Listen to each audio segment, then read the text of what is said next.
For me, being Asian American is, I guess it's like a part of me. It's my identity, it's how I express myself, it's how I choose to connect with people and how to relate with people. I'm Vietnamese, and my parents were from Vietnam, and they immigrated here in the 90s.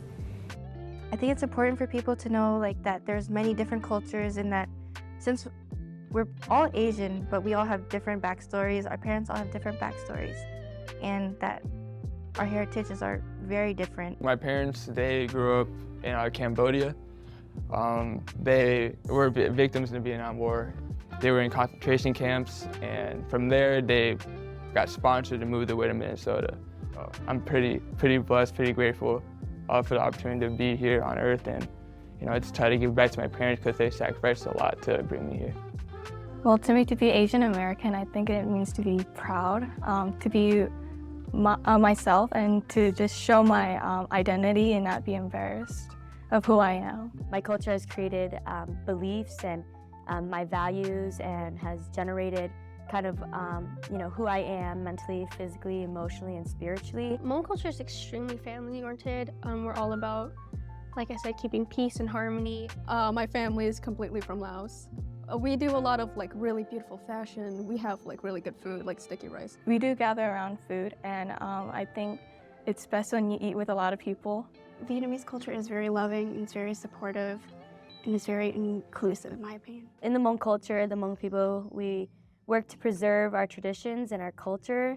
With my family, there's a lot of language barriers, such as, my grandparents being Laotian, being raised in Laos, they can speak Laotian.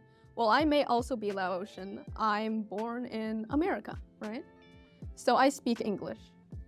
It's really hard to communicate with a community you should have an ethnic basis with, but can't because language barrier.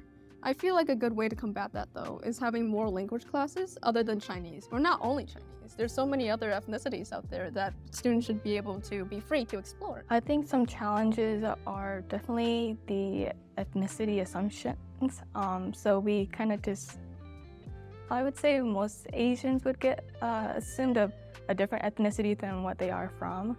And we're not all the same. We come from different cultural backgrounds, and we all have different features. I feel it's important to respect the culture. Just kind of try to learn a little bit more about how other people's struggles and other people's way of living and their cultural traditions. The main challenge I face is other students not understanding my culture, and they can be discriminatory even if they don't mean to. We're trying our best to keep our heritage alive, even with our cultural differences here in America. I want people to know that to be proud, and I encourage others to learn other cultures as well. Celebrating Asian American Pacific Islanders is just not a one-time thing. It's not a one day or just for the whole month. It's something that should be appreciated throughout the whole year rather than just a one-time thing.